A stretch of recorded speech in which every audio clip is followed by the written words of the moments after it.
welcome Israel. Now I'm going to have to try and pronounce the things that you've given me to pronounce. As you are with writing, I am with reading. Israel, Shenandoah. Shenandoah, yep. Good, perfect. Izzi, Shenandoah. I have had such a beautiful experience with this being. He embodies the nature of kindness and heart, felt authentically. He's a humble being of divine light. With his brother, he has a non-profit called the Tree of Light Wellness Ancestry Medicine Revival. Now, this is a bit I might not pronounce well. They are Haudenosaunee. Thank you, Haudenosaunee, and they specialize in sound ceremonies, spirit quests, energy medicine. They work with indigenous relations, gardens, medicine music, temple hopping, eco-sustainable building, sacred water and bottles, and microbial soil growth, and gourmet mushrooms. Izzi and his brother Adam say that they are employed by nature. As the prophecy says, like everyone, we are weaving the threads of creation through the rainbow bridge back into harmony, peace, and order in dedication to our Earth Mother Gaia. Oh, brother. Brother. Oh, my brother. It is so good to see you. You look like you're in a fantastic place. That's not even a fake background, is it? No. Is that a real background? Wow. It's a whole beautiful garden. Where are you? Tell us about where you are. It's right near Cedar City, southern Utah. It's a eco village called Seraphim Gardens, and it's actually my first time here. But I have a lot of community members that come out here and do a lot of work out here. So they're young, but they have incredible gardens already going, yoga platforms, temples. They're doing all kinds of eco village type stuff. So right. So tell us about what's going on in your life at the moment. Oh, what are we talking about? I think we're basically talking about what you've been doing, the medicine, music, gardens, and ancient tech. Definitely.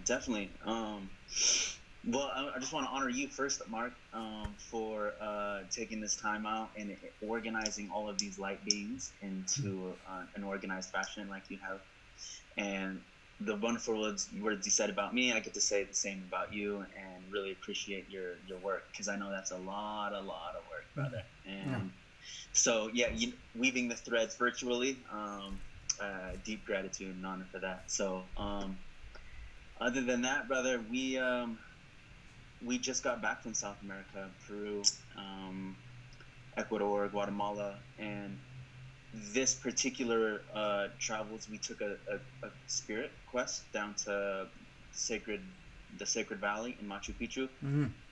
We did a lot of the work. The format we've discovered on our spirit quests have been,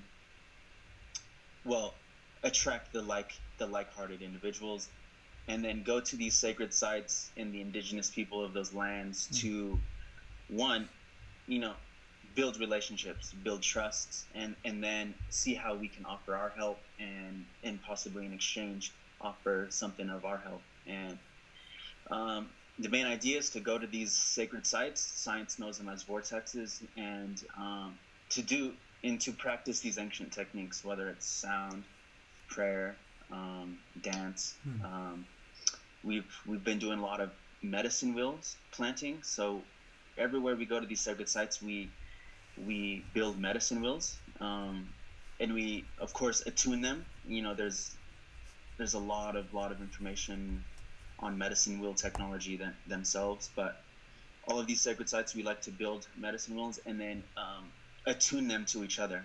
And so this new phase of this new era we in, my brother has been given guidelines to tune these to the white animals. The medicine wheels we've been tuning to the white animals, and just this evolved matrix, this new paradigm that everybody seems to be stepping into. Does that include the white males? I mean, what white animals are we talking about here? Haven't they had enough? Yeah, I thought that era was over. Yeah, exactly. So first off, I would love to hear about medicine wheels for people who have no idea what they are. Can you explain what they are? Absolutely. The medicine wheel is an ancient technology that spans all of North America, even the South Americas, and all it is a circle of stones, and well, they call it the sacred hoop of life, and it represents everything of life: the four quarters of life, the four great races of life, the four seasons, and then it gets into elements, colors, plants, all of the things. And so the main thing is that it's attuned to north and south, the poles, and the law of the circle. And then so there's a circle inside of the circle, and the circle in the center represents the void, or what they call mystery. And so the lines coming from the outer circle into the inner circle are what they call, they just call them elders, or the directions. And that's why, the directions are so honored and celebrated, because ancient knowledges and God virtues come from those directions. And so when they say animals that cross your path coming from a certain directions, or winds, or if some things are coming from certain directions, now you can pinpoint what kind of God virtues, or how is nature communicating to me based on what's coming from that direction. Okay. So it's a way of interpreting, but is it just for you? Like, are the wheels symbolic for you, or are they actually doing some sort of magic in the universe? Yeah. So as we know that the polarities of the Earth are moving, electromagnetics, and then so when we put organic storms in the formation of a circle, and then pull the directions into another circle, we know that science is telling us that there's a bioelectric and a biomagnetic field already available just by that simple structure, if it's attuned to north and south. And then from there, it's the magnet, it's the intention, it's the spark of our heart that when you go around the medicine wheels, when you physically walking around the medicine wheels, that gives it life, intention, sound, right, that activate these medicine wheels. So they're a bit like the labyrinths of... Exactly. And I wouldn't be surprised if labyrinths were like an evolution of medicine wheels or something. Right. So they're almost like mirrors, reflective mirrors to be present in the intention. Absolutely. You can even see that these medicine wheels attract a life abundance, whether it's water, whether it's animals, plants, anything life, it just attracts. And the elders talk about the medicine wheel as an etheric fire. So anything around its space, it's purifying it. And they say that you can recycle energy, any kind of stored up emotion, or even a prayer. You can cast a prayer in there. You can pass stored up emotion into the medicine wheel to be recycled. Yeah. Okay, and then tell us about this dedication to the white animals. Yeah, I feel like there's we're excluding humans from this, right? Right. It's like white tigers and stuff, right? The white tigers, and in particular, my direct experiences with the white lions and our very dear sister Linda Tucker, who is the keeper of the white lions. And her herself, she's doing many great things, but she talks about these white lions as incarnated masters and pharaohs and gurus and all master presences that have come back to this earth as in a different form to portray the same message, so that ego and emotions and human things don't get in the way. But the ideas that Linda Tucker says is that these white animal beings are here as humanity's final warning. And these are her words. Ooh. Right. Sounds ominous.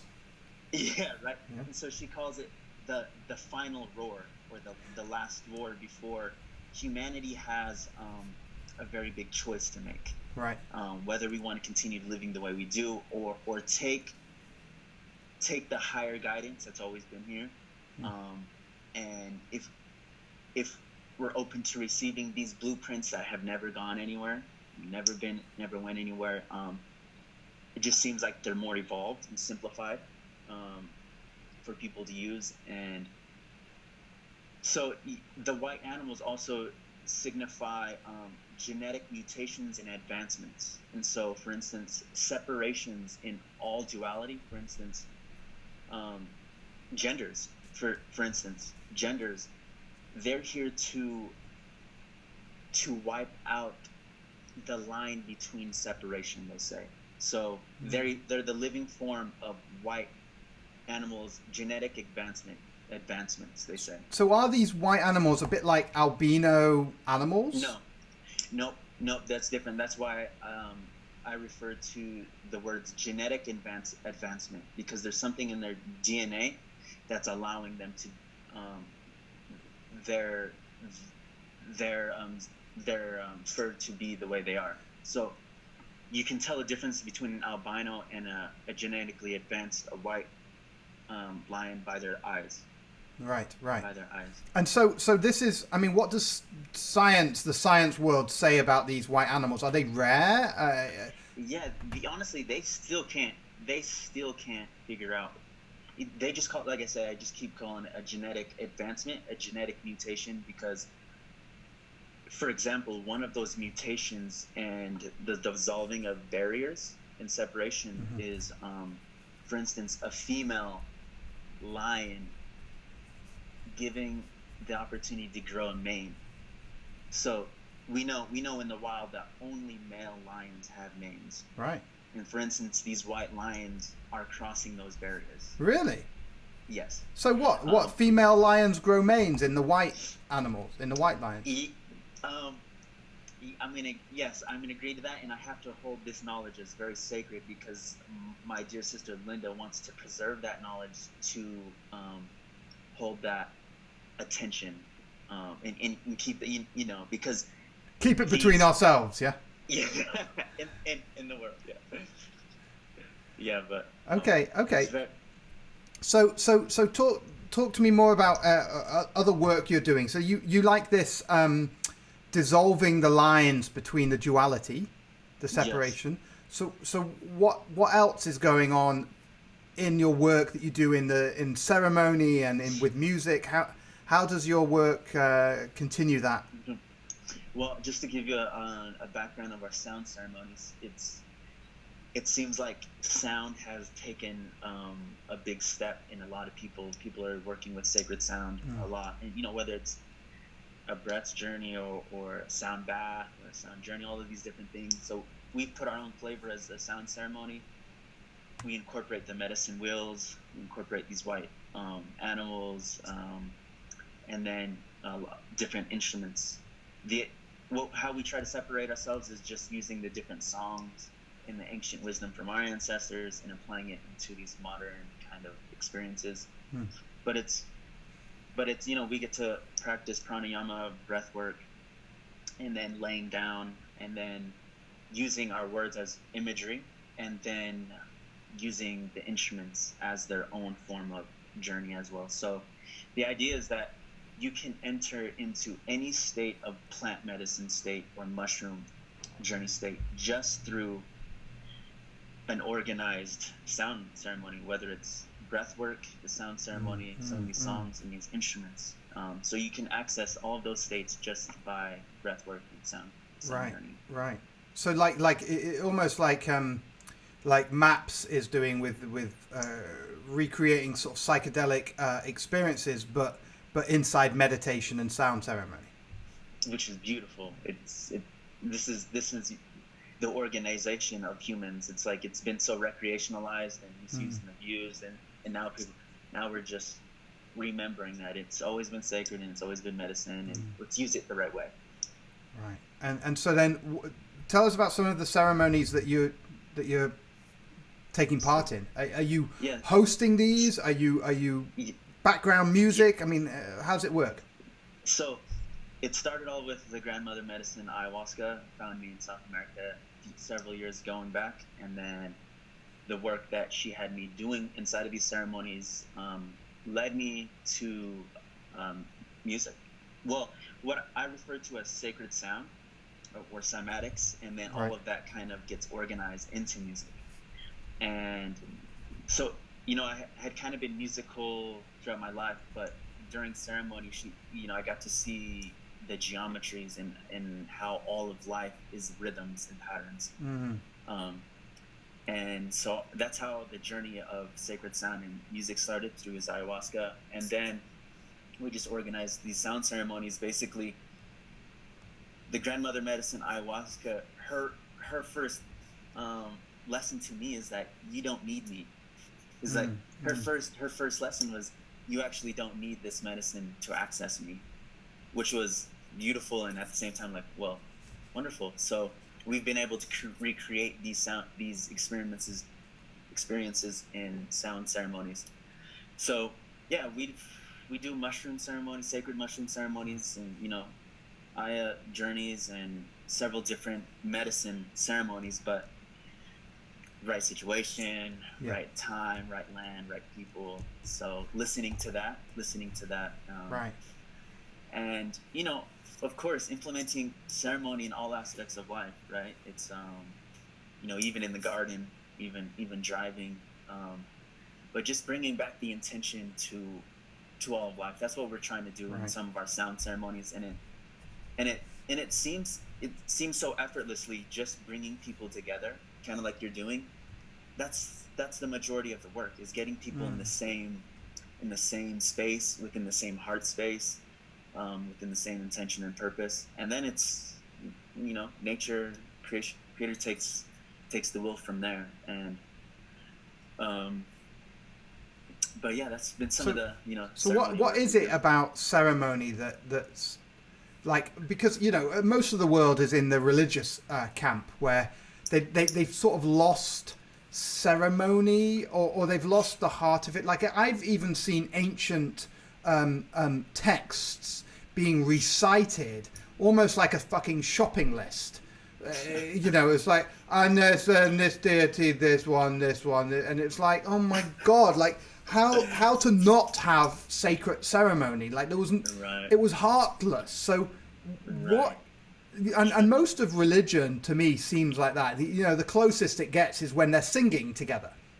Yeah. Which is which is so little of the time, unless you're in a fun black gospel church where you're singing and clapping, a community. That for me is like, there's heart. That's the spirit. Yeah. But what? So we've lost something, it seems, inside religious dogma. Right. So what is it? What is it? The mind, body, spirit. I mean, we've always known about this Trinity and the Triad. It's Oh, I love it when you mention the Trinity, Izzi. Oh yeah, mention the trine always. Yeah. We can go back and discover when exactly they separated science, technology, and medicine, and you can go back and figure out all these mystery schools.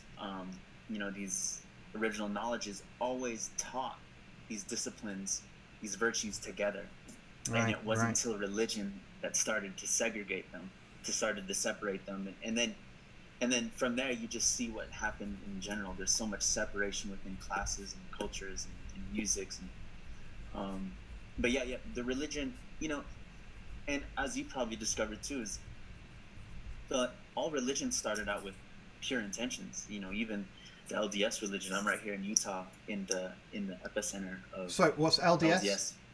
The Mormon religion. The Mormons with the gold book religion. And stuff, yeah. And it's kind of the newest religion. It's kind of like the main one, and you get to do back some history of Joseph Smith, the founder, and how he was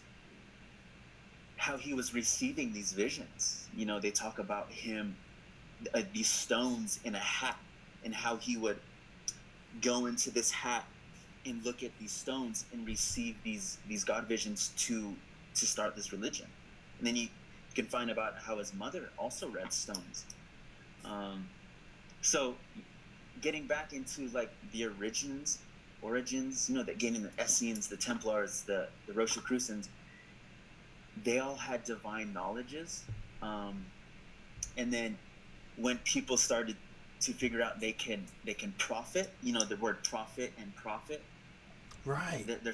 They're spelled different, and they're intentionally done that because power. That all of that praise gives somebody authority and power, and now you have servants under you because you have the word of God, apparently. Right. And all of So these how separations through. So how is ceremony different from that? I don't think it's no different. It's I think it's just how you decorate the space. The deities that you incorporate the space, like Jesus or Yeshua and right. all of the apostles. That's our latest. But the example. sacred ceremonies you're doing, they don't have the same hierarchy establishment of like authority. Right. I mean, I've been to many different ceremonies, and some have this notion of hierarchy. And even a lot of the Native American ceremonies that I've been to have this hierarchy, like it's the elders, they're the most important, and when somebody gets to speak, they have to thank all those elders over there, and then the next person comes and they have to thank all the same elders over there, and it respect, somewhere I love the respect, but somewhere this element of fixed hierarchy doesn't sit well with me. Right. And then it's the circle versus the pyramid or the square, yeah. Well, the square, yeah. So how do the ceremonies or the ritual practices that you're doing, are they hierarchical? No, I think the main difference is between religion and, for instance, like Native American wisdom. There isn't a religion for the Native Americans. It's nature. Nature's the religion. Right. And so when they all go, there's 7 sacred ceremonies for our ancestors, and the story about white buffalo calf woman coming around the time Yeshua was walking the earth, came to the people and gave the people several different ways of how to honor the land and how to live in harmony with Mother Gaia, how to pray, how to live in harmony with the animals, how to communicate with them. So I think, ceremony is for me is how you communicate to nature, and your intention, who you're with, and celebration, honoring. And I think that comes at respect, is that there are intelligences that have been before us, that are us, but have been before us, and we just honor them, their path, because they've paved everything up to this point. Right. Even if it's hardships, even if it's simple roads, sometimes I find myself going down these freeways and it's like, travel needs to be way different. Right. So appreciation for the highways. And I suppose, to nature, there is no hierarchy. We're all equally as natural. Truth. Yeah. And you're right.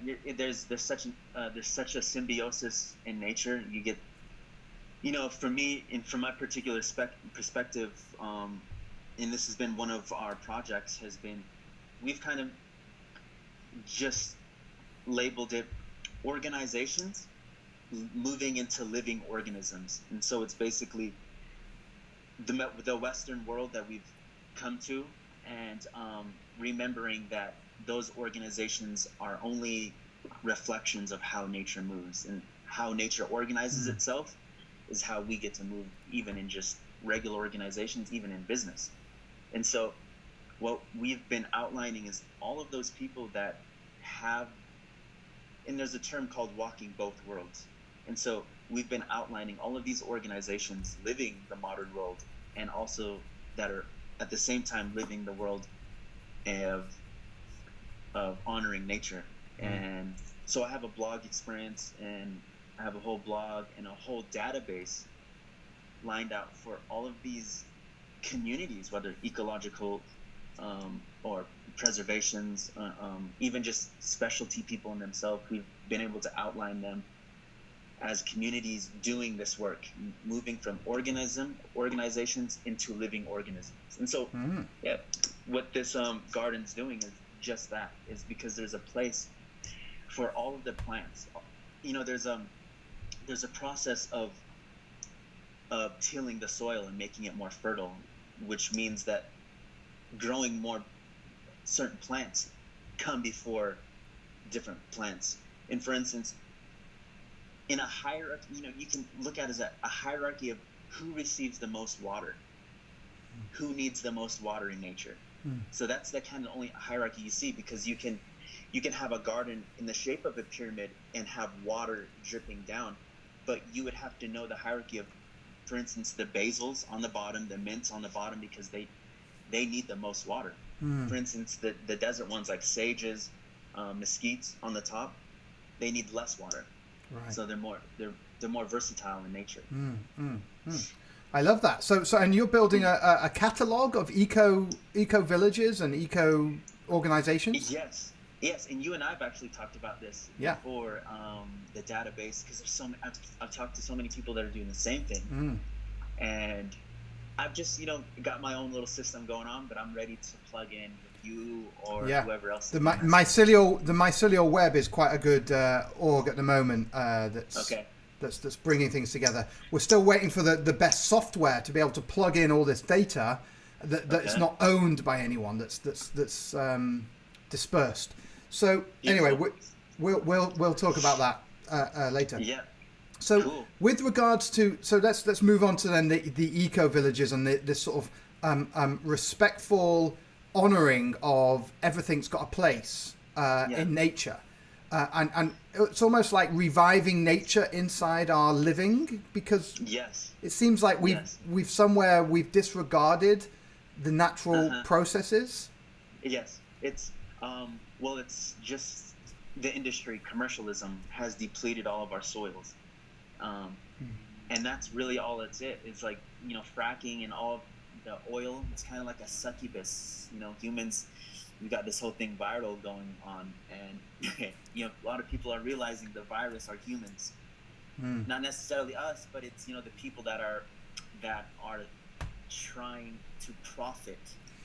Getting these words profit and profit. A profit from the earth means that you have to take, and not these industries and the are taking from nature and not giving back, right? So all we want to do as some of our project is collaborate with some of these industries, corporations, whatever it is, but there's full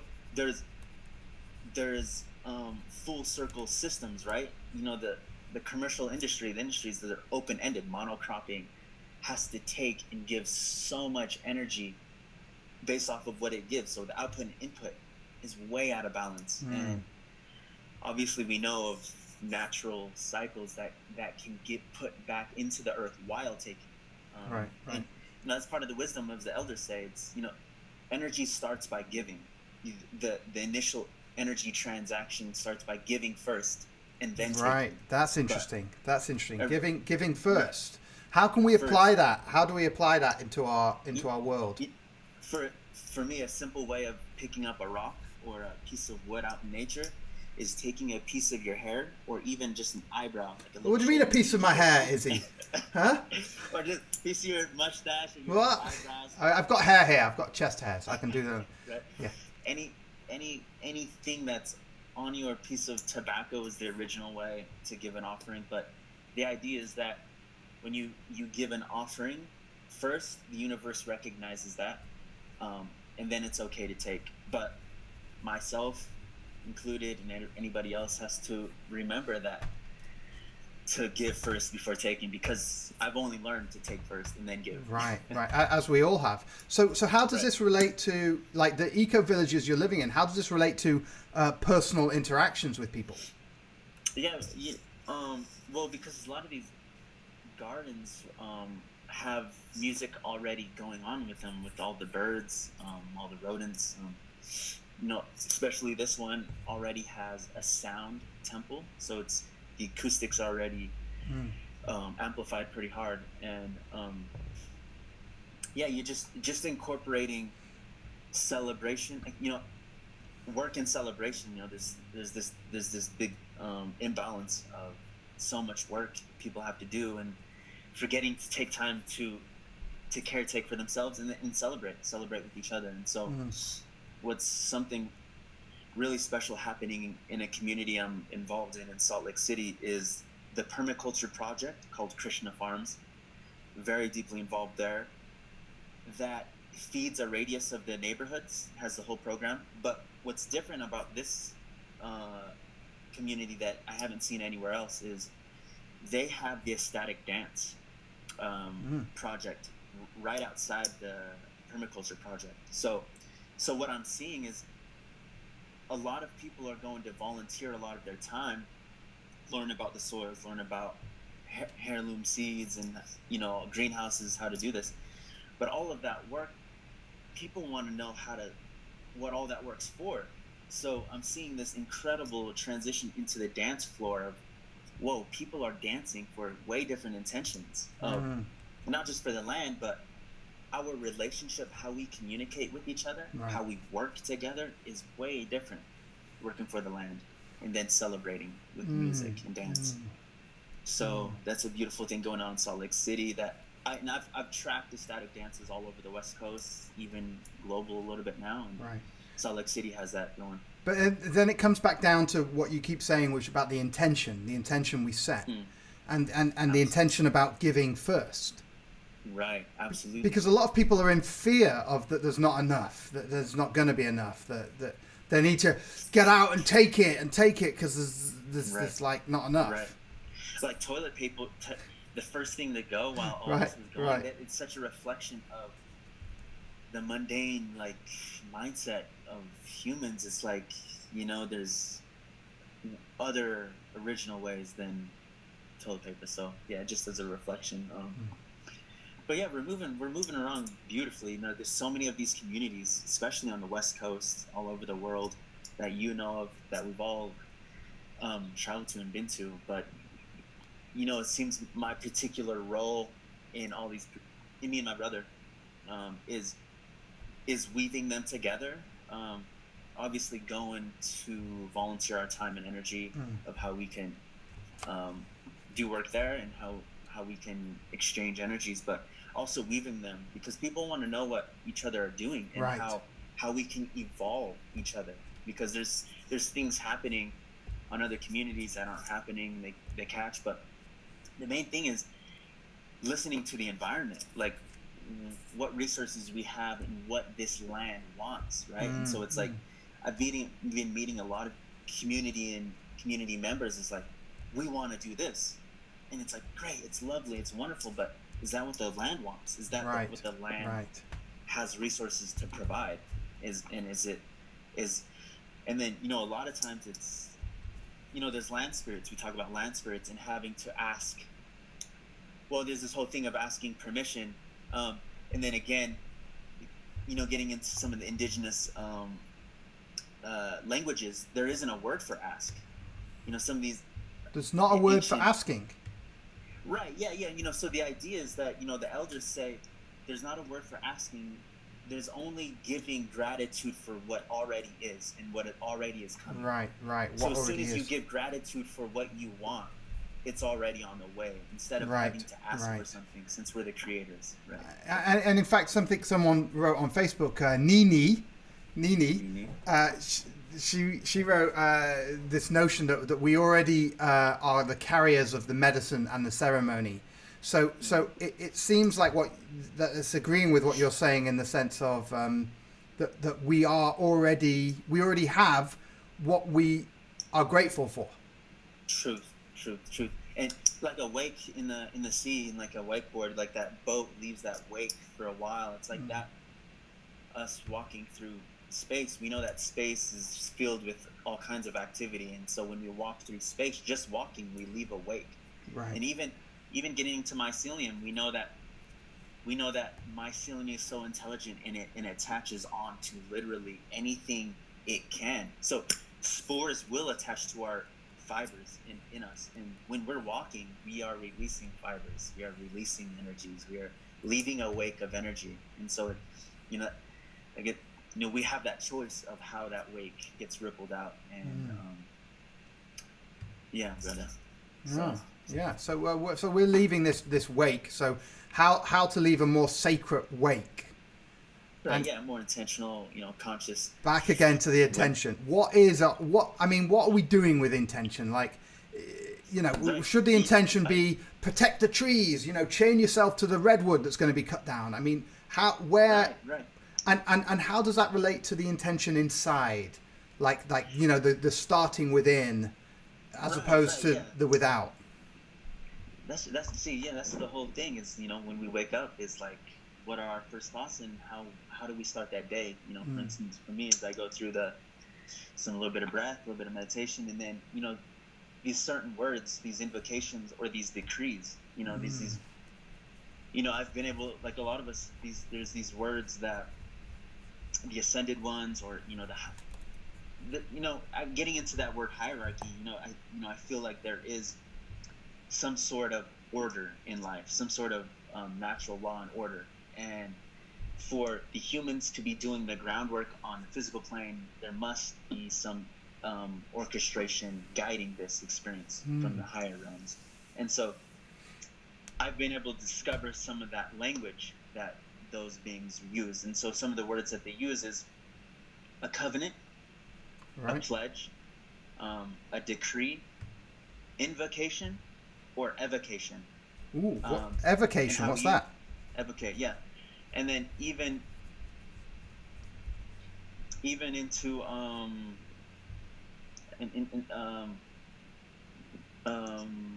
yeah. So yeah, I'm just getting into different works, words that they like to use. So the sacred words. I mean, the word decree means to speak into law.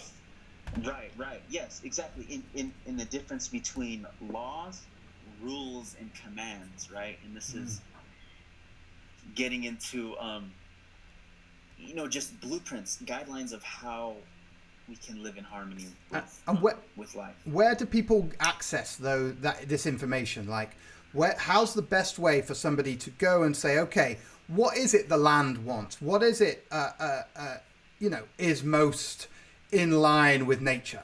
What is it nature? Right. Like, I want to start a business. How do I respect nature and start a business? Right. What I think first starts is being able to develop some sort of communication line to nature. And a lot of us have that, but it just like the muscle, do we exercise it enough? And so for me, for a lot of my travels, I've been able to do what I've been able to do and get into a lot of these temples and these sacred sites based off of how I'm communicating to the land. And so when I go to these sites and that they want people to pay, for me, I turn my attention and my intention to the land rather than these corporations that want profit and money. And don't get me wrong, they are preserving and helping the sacred site, but for me, I've been able to get access to these lands by decreeing my peace and harmony on this land, my intention of being on this land, and then what does this land want? What does this land need? And all that starts is by listening, right? And they say that in order to be in the present moment, you can't be thinking. You can't think your way into the present moment either. And the only way to be in the present moment is be listening into stillness. And if we develop more techniques and more ways of how to listen instead of thinking, because humans are very good at building and organizing and thinking. That takes a lot of thinking. And so the opposite of polarity of that is listening. And so I think that main thing is just going out to the land, listening to the land, seeing what species grow on the land, because that's another indicator of the language of the land. And then another indicator is the music you play on the land. Because what I've realized through a lot of my ceremonies is that when I play the flute on several different lands all over the world, it's always different. But I've realized that the music on that land is always going. It never stopped and it never began, type of deal. But when I'm playing that flute, I'm just translating the language of that land. And it's that land's tune.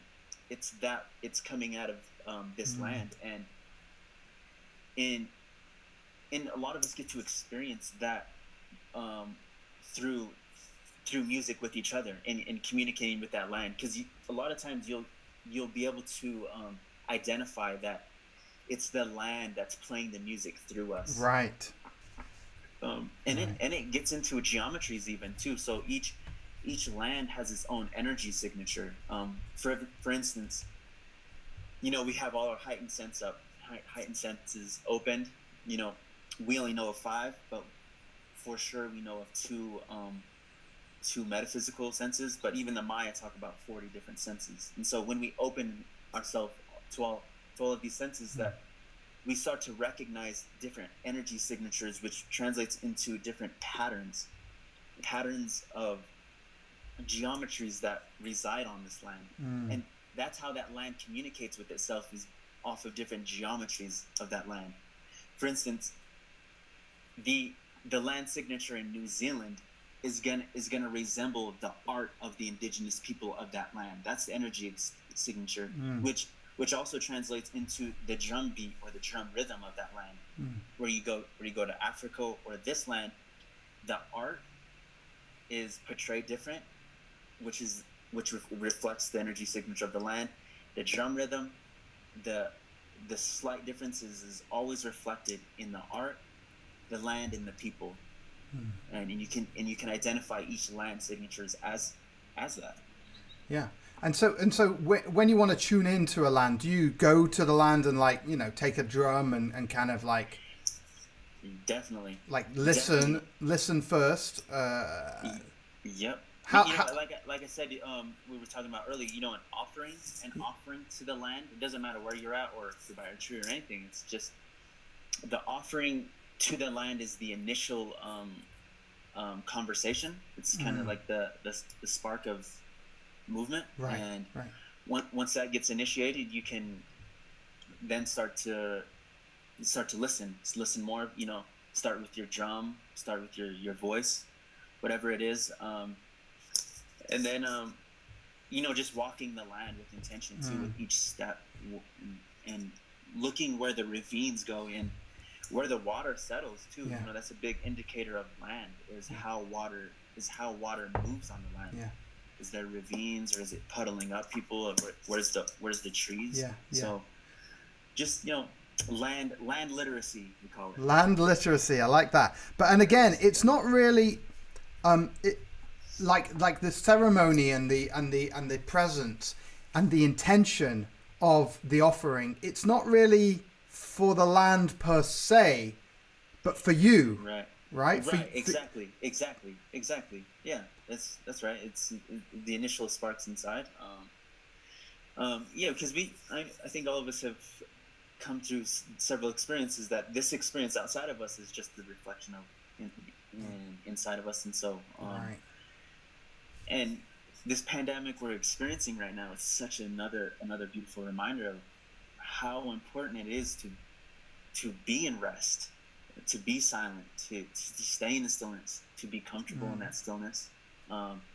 Even in music, if there wasn't rests and pauses in music wouldn't be what it is. And so, humans, we need this rest. Right. We need this time to go inside, to listen, to just take a pause from life and enjoy and celebrate what's already, all of that work we've been done. Right. So that's been a big reminder for me.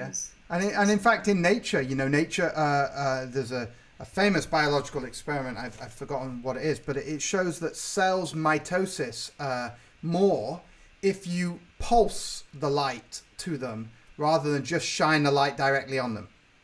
Like, I think I've lost you, Izzy. Are you there? Might have lost you. But this experiment that shows, I'm just going to prepare for Izzy's camera going off. But the experiment shows that when you pulse light to cells, they split and mitosis more readily than if you just shine that same light directly on them consistently. So until Izzy comes back, well, I'll keep sharing. Yes, it is me. It is just me. And so we'll wait, see if Izzy can get back online. But what seems obvious here is that these sacred ceremonies, these sacred presences, these rituals, which by modern religion terms are archaic and what do they call them, like whoever they used to call the druids and all that, like barbaric ceremony. But really what's happening is these ceremonies are bringing us into presence with ourselves. It's not for the deities, the gods, anything else, the nature. It's inside us, and inside us is where all the magic happens. That's where it starts. That's where the beginning of presence is, inside ourselves, and it's oh, Izzy's back, and it's with that presence that we can have our ceremony, our sacred ceremony that brings us back into awareness. Izzy, start your camera. Thought we had lost you for good there. Sorry about that. It's all right. That's nature taking its role. Nature taking its role. Beautiful. Izzy, last words from you. We're coming to the towards the end, but tell us about some of the work you do. I was just sharing about I don't know if you heard, but the pulsing. I was sharing about how cells mitosis more if you pulse light at them rather than shine directly without a break. Right. Wow. Yeah. Please share. Well, that was it. That's the experiment. It's like cells. They split and they grow more if you pulse the same light than if you just shone it directly. So it's supporting that nature works upon pulsed on-offs, just like in sound. Binary, and then what they refer to as doubling, and that that's how computers talk to each other, which is incredible. Right. How does that pulsed on-off work for communities to establish themselves? On off the let's see. I mean, it's like, for instance, the notion of the gap, the notion of the space. That's space in between. Yeah. For communities. I don't know, eco villages and all the stuff that's going on. I mean, it's right now. It's the rest. It's putting hands into the dirt. This is such an opportunity for people to take this time of rest and plant the seed, the ultimate seed. For me, it's like the lions say, it's the last roar. It's the last roar, and so whatever we're doing right now in life should be long term. It should be permanence. There's this whole thing about temporary structures. It's like, let's build structures that are permanent. Let's build villages and communities that are permanent, that people can come to and actually live harmoniously, and not just not wildly either. We have technologies to live luxuriously if we want in nature. We have the structural engineering and designing to do all that, but it's just it's right now it's the team, it's people coming together more and more to do this work that you're doing too, brother. Right. And do you think there's a movement? Yeah, you've got a few more minutes, Talbot. Do you think there's a movement away from the festival kind of like notion of building structures, building all this wonderful, having loads of people for a weekend and then taking it all down? Yeah, I mean, I think, it's a beautiful thing. The impermanence is, like during night, for instance, that's a beautiful ceremony, that all of that work just to burn it, because that's impermanence, non-attachment. But it's also, I mean, because that's true, the opposite is true too. So we also need structures like very durable, natural. I mean, there's structures that don't need one nail and so getting into some of these designs and structural designs that are permanent, that give back to nature, that are these, like, again, living organisms. I see, I have a vision of angelic cities, brother. I have a vision of, like, those angelic technologies and Lost. Yeah. Yeah, you're back. You're back. Oh, you got a But, phone call. Yeah. but yeah, you just you know, I see a vision of villages, maybe mapped out in geometries, but completely living. This kind of organism that nature is completely thriving in, and that goes into, that actually goes into one of our projects of soil health. And so what we're doing is collecting soil samples from vortex sites, from sacred sites, and we're mailing it to our brother, and we're creating a library of microbial life. And basically we're going to be able to send this life to gardeners and farmers to spray and to put into their waters to feed to their plants. Not just that, we have designs for pyramid greenhouses or just pyramid structures on top of their existing stuff. And that gets into a lot of different researches, but the idea is that there's ancient techniques and there's steps to prepare yourself that you can cut times in half. You can cut a lot of time in half. Right. And it's by respecting the surroundings, the impact of geometry, of music, of intention even upon the environment. Absolutely. Yeah. All right. Wonderful, my brother. We've got the link to your nonprofit in the video. How else how else can people get in touch with you and collaborate? Listen, we have a website that gives a little bit more bio about us. It's ancestralmedicine.weebly.com. But the Facebook page is a little bit more accessible and a little bit more updated. But yeah, other than that, just the Facebook right now is the best way to communicate. Right. So yeah. And the future physical location of you in the next, what's your vision the next year? What? Yeah. So right now I have a tour of medicine music and combo ceremony and a pyramid garden revamping tour right now. And you're doing combo as well. Yeah. So yeah, we're doing music, ceremony, and garden revamping. We call it with pyramids. Oh, sorry, so, but with combo. Oh, we're doing all three. So combo like that, not combo. Yeah. Not combo. Not combo. Frog medicine. Yeah. Oh, yeah. So you're doing that as well. Yeah. Wow. Exactly. That's intense. So we're gonna move from Utah, Idaho to Oregon to Mount Shasta, and then not sure, but we are gonna be in Chile for the total eclipse. Right. Gathering. When is that? That's December. That's December 20-something. That's a huge. It's the same gathering that was in Oregon for the total eclipse a few years ago.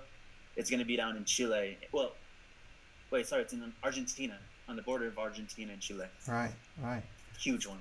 Wow. Well, let's hope that still goes on with regards to this the whole COVID thing. But I'm sure it will. Izzi, it's been such a pleasure. Thanks for all your wonderful work. It's just.